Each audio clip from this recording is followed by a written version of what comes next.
Hello दोस्तों, मैं मनोज कुमार और आप सभी का 10वीं कक्षा के मैथ क्लास में स्वागत है।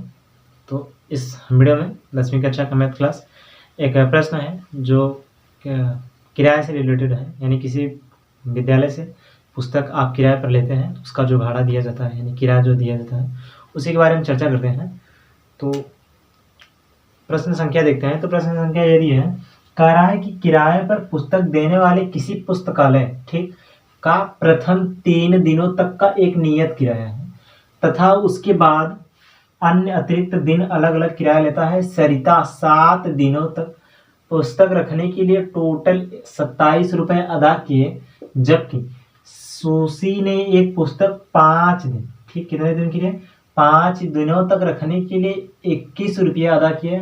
नियत किराया तथा प्रत्येक अतिरिक्त दिन का किराया हमें क्या करना है, ज्ञात करना है। तो इस प्रकार से जब भी प्रश्न पूछे आपको कुछ नहीं ध्यान देना है। ये लास्ट वाला स्टेप क्या पूछ रहा है, बस इसी को आपको सपोज कर लेना है। ठीक, तो इसका जो हल हमें प्राप्त हो जाएगा। तो लास्ट वाला स्टेप क्या कह रहा है, नियत किराया।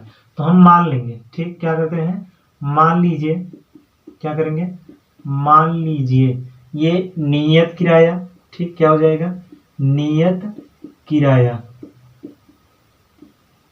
x रुपया तथा प्रत्येक अतिरिक्त, ठीक, प्रत्येक अतिरिक्त दिन का किराया y रुपया मान लेंगे। ठीक, क्या मानेंगे, y रुपया। ठीक, क्या है, y रुपये है ये। तो अगला आंसर हमें प्राप्त हो जाएगा। यानी नियत भाड़ा क्या है, नियत भाड़ा ध्यान दीजिए, कह रहा है 3 दिनों तक कोई चार्ज नहीं लगता, यानी 3 दिनों तक एक नियत भाड़ा है। यानी 3 दिन आप रखेंगे तो एक दिन, दूसरे दिन, तीसरे दिन, यानी उसका भाड़ा उतना ही रहेगा। उसके यदि अतिरिक्त यानी 3 दिन से आप अधिक रखते हैं तो आपको चार्ज अलग देने पड़ेंगे। ठीक, तो यहाँ से देखिए, तो एक कंडीशन है प्रश्नानुसार पहला ये प्राप्त हुआ था कि जो हमें प्राप्त है यहाँ से कि 7 दिन, यानी सरिता जो थी प्रश्नानुसार, ध्यान दीजिए, ठीक, यहाँ से हो जाएगा प्रश्नानुसार, तो यहाँ हो गया प्रश्नानुसार।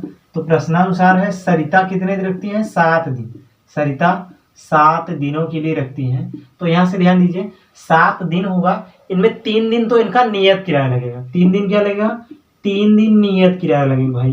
तो 3 दिन नियत लगेगा, बाकी प्लस बचा 4 दिन। तो 4 दिन हमें क्या करना पड़ेगा, 4 दिन का अलग चार्ज देना पड़ेगा, यानी 4 दिन अतिरिक्त है, यानी 4 दिन इनके पास एक्स्ट्रा वो किताब रही और उसके टोटल कितने रुपए देती हैं, 27 रुपए। इसी प्रकार दूसरा कंडीशन देखिए, दूसरा कंडीशन, सुशी ने पुस्तक को 5 दिनों तक, ठीक, कितने, सुशी जो है वो 5 दिन रखती है, कितने दिन, 5 दिनों के लिए किताब रखती हैं। तो 5 दिन इनमें भी हो जाएगा, 3 दिन एक तो अलग चार्ज लगेगा, यानी 3 दिन इनका नियत किराया रहेगा। ठीक, 3 दिन नियत किराया प्लस बाकी 5 दिन है तो 2 दिन हमें क्या प्राप्त हो जाएगा, 2 दिन अतिरिक्त किराया देना पड़ेगा इनको। कितना हो जाएगा, 2 दिन अतिरिक्त किराया, और ये टोटल जो रुपए दे रहे हैं वो 21 रुपया है। कितना है, 21 रुपया। थोड़ा यहाँ ध्यान दीजिए, जब ये 3 दिन इनका नियत किराया लग रहा है तो ये हो जाएगा 3x, चूंकि नियत किराया के लिए x माना गया है, प्लस y, यानी ये प्राप्त हो जाएगा 4y, चूंकि अतिरिक्त जो किराया है y के रूप में माना गया है, ये प्राप्त हो जाएगा 27। और अगली लाइन से हम यहाँ लिख सकते हैं इस कंडीशन के लिए, तो 3 दिन नियत किराया मतलब 3x प्लस, और ये प्राप्त हो जाएगा 2y, क्या प्राप्त हो जाएगा, 2y बराबर 21। इसे समीकरण आप 1 मान लीजिए, इसे समीकरण 2। अगला लाइन से हम करेंगे क्या, समीकरण 1 माइनस 2, क्या करेंगे, समीकरण 1 में से 2 को घटाने। तो यहाँ से समीकरण 1 में से 2 को घटा लेते हैं, तो घटाएंगे तो समीकरण 1 यहाँ प्राप्त है, क्या प्राप्त है, 3x प्लस 4y बराबर 27, घटाना है 3x प्लस 2y बराबर 21, घटाएंगे तो यहाँ माइनस, यहाँ माइनस, यहाँ माइनस, यानी चिन्ह परिवर्तित हो जाएगा, घटाया जा रहा है। तो ये ऊपर 3x प्लस माइनस से आपका कैंसिल आउट हो जाएगा, यहाँ बचेगा 4x में से 2x चला गया, हमें प्राप्त हो गया 2y। ठीक, 4y में से 2y गया 2y, तो यहाँ प्राप्त हो गया 2y।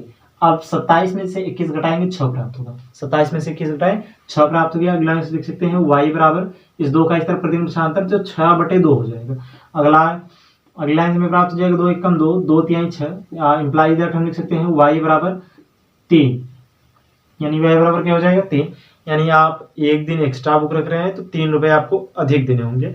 यहीं से हम क्या करेंगे, x का मान समीकरण 1 में रखने पर, x का मान समीकरण 1 से ठीक, क्या करेंगे, समीकरण 1 से समीकरण 1 कहाँ है, यहाँ है समीकरण 1, तो यहाँ रखेंगे 3, y का मान, x का मान निकला है, x हो जाएगा प्लस 4 गुणते y, तो 4 गुणते y के स्थान पर 3 रखेंगे चूंकि y का मान 3 निकला है, और बराबर कर देंगे किसके, 27 के, तो 4 का गुणा 3 में करेंगे, 4 3 12, तो ये प्राप्त हो जाएगा 3x बराबर 27 माइनस 12, चूंकि 4 3 12 हो गया, प्लस 12 होगा, और प्लस का उस तरफ कर देंगे शांत, क्या प्राप्त हो जाएगा, माइनस 12। ठीक, ये कंडीशन आपका यहाँ प्राप्त हो गया।